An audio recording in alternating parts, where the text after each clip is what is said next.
इस प्रकार भीमपुत्र ने विचार करते हुए कहा, हे निर्दयी और हठीले हृदय वाली, मैं यहाँ तुम्हारा अतिथि बनकर आया हूँ, अतः तुम मुझे सत्पुरुषों को दी जाने वाली पूजा प्रदान करो।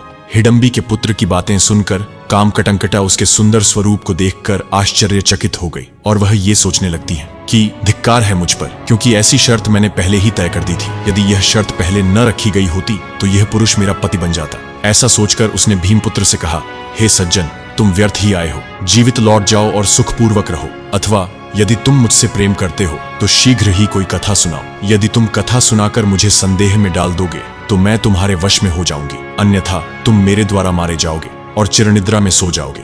घटोत्कच की परीक्षा शुरू। क्या वह इसे पार कर पाएगा? जानने के लिए जुड़े रहें, लाइक करें और चैनल को सब्सक्राइब करें।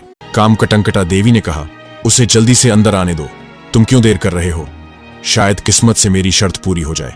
ये शब्द सुनकर संरक्षक घटोत्कच के पास गया और कहा, हे प्रेमी, तुरंत उसके पास जाओ, यानी मृत्यु के पास। ऐसा कहने पर भीमपुत्र हंसते हुए भवन में इस प्रकार प्रवेश कर गया जैसे सिंह मेरू की गुफा में प्रवेश करता है। वहां उसने अनेक तोते, कबूतर और चिड़ियाओं देखी, साथ ही नशे में धुत महिला साथी भी देखी। फिर उसने मुरु की पुत्री को भी देखा। वह अपने रूप और यौवन के कारण रति से भी बढ़कर थी। वह सब आभूषणों से सुसज्जित होकर झूले पर सुखपूर्वक बैठी हुई थी। उसे बिजली के समान चमकते हुए देखकर भीमपुत्र ने सोचा, आहा, यह वही स्त्री है जिसे कृष्ण और मेरे पिता ने मेरे लिए पत्नी के रूप में सुझाया था।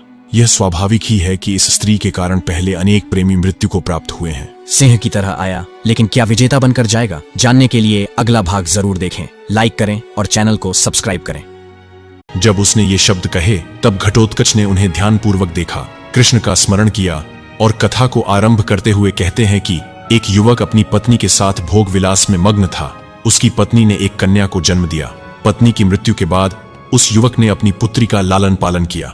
वह कन्या एक सुंदर युवती में बदल गई।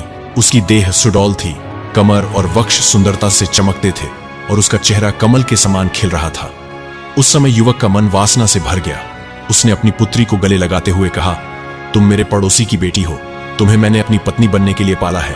पुत्री ने पिता की बातों को सच मान लिया और उसे अपना पति स्वीकार कर लिया। उस लंपट गधे से उसकी एक पुत्री उत्पन्न हुई है। बताओ, वह संतान उसकी पुत्री है या पौत्री? यदि तुम में सामर्थ्य हो तो मेरे प्रश्न का उत्तर तुरंत दो। प्रेम या प्रलय? घटोत्कच की किस्मत क्या होगी? जानने के लिए जुड़े रहिए। लाइक, सब्सक्राइब और शेयर करना न भूलें।